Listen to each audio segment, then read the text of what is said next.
एक बड़े राज्य के एक छोटे से गांव में जियान नाम का लड़का रहता था, जो अपनी बुद्धिमानी और बहादुरी के लिए प्रसिद्ध था।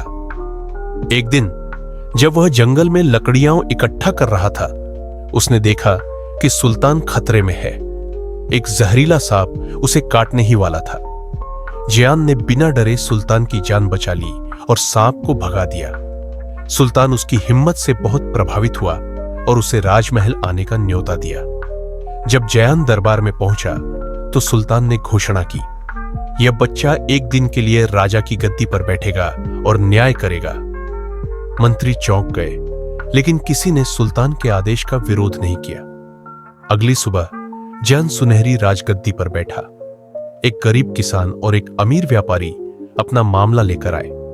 किसान ने बीज खरीदने के लिए व्यापारी से कर्ज लिया था, लेकिन एक भयंकर तूफान ने उसकी फसल बर्बाद कर दी। अब व्यापारी 2 गुना कर्ज या किसान की जमीन मांग रहा था।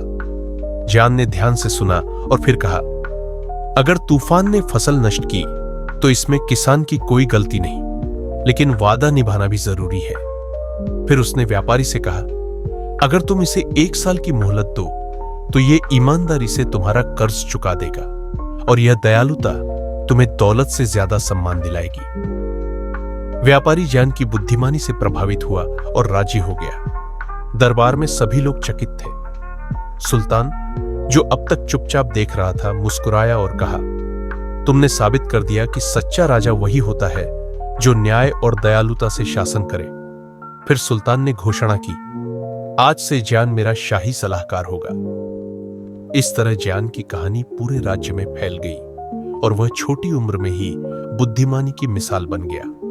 उसने यह साबित कर दिया कि सच्ची नेतृत्व शक्ति से नहीं, बल्कि न्याय और दया से आती है।